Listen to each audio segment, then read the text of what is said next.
Friday sa Tinman, mga igan, buenas pa rin ang araw nito sa mga motoristang dumaraan sa mga tollway. Yan po ay matapos harangin ng Korte Suprema sa pamamagitan ng TRO ang pagpapataw ng IVAT sa toll, pati na ang mahigit 200% toll hike sa SLEX. Saksi si Julius Segovia. Pataw ng IVAT sa toll at SLEX toll hike, hinarang ng Korte Suprema.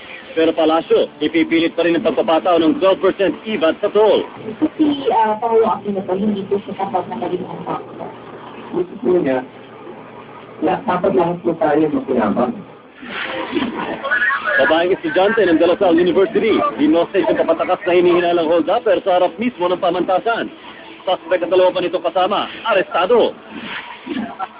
Nag-iisang Friday the 13th ngayong 2010, pumatak sa ghost month ng Agosto. Ano kaya ang ibig sabihin nito? Mga planetang Mars, Venus, Saturn at Mercury nakahanay ng buwan ngayong gabi. At ang bagong pahayag ni Willie Revillame ukol sa pagputol ng kanyang kontrata sa ABS-CBN. Buong-buong ihahatid na nag-iisang liga ng katotohanan sa sama-sama nating pagiging saksi. Agosto, artist ngayong taon. Ano kaya ang ibig sabihin nito? Ang sagot sa report ng saksing si Sirian Aguho. Friday the 13th ang ikalawang biyernes ng Agosto. Araw na itinuturing ng ilang mapamahing Pinoy na tatad ng malas.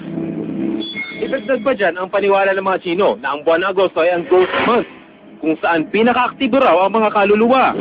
Pero iba ang basa sa August 13, 2010 ng psychologist at psychic na si Sergio Victoria. Sa numerology raw kasi, pinaghihiwalay ang basa ng mga numero. Kaya ang number 13, nagiging 1 at 3. At kapag inad ay 4, na ang katumbas daw sa tarot card sa Emperor, na simbolo mano ng stability. Paano naman ang biyernes? Sabi ni Victoria, araw ng love at fertility ang Friday. Pero teka, may iba pa raw ibig sabihin ang numero 13. 13 is death kasi. Death card. Death according to the tarot cards means only change. Ano naman kaya ang epekto ng pagtama ng Friday the 13th ngayong Ghost Month? Friday the 13th is kung ang mga ghosts before is lagalag. Ngayong month na to, there will be a start of change for them. So towards sabihin na natin goodness or towards worsening yung pagiging nila. So pwedeng pagiging Nagtanong-tanong naman kami sa ilan nating kababayan. Malas nga ba sa tingin nila ang Friday the 13th? No. Why? Well, I'm celebrating my birthday tonight, so I don't really think it's bad luck. Hindi, nasa tao yun. Siya gumagawa ng kanyang sariling, ano ba yun, luck. Oo. Bakit?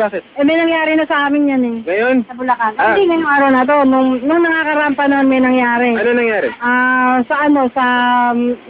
Sa daga, sa ilog. Oh. Nalunod. Kasi alam mo kaya malas yung 13, yun ang hudas Oh.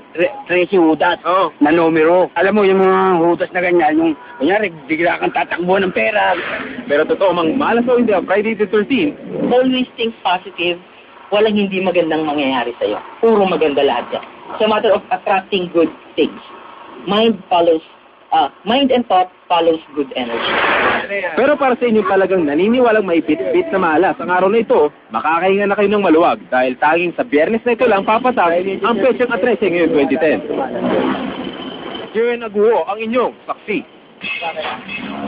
At sama-sama natin saksihan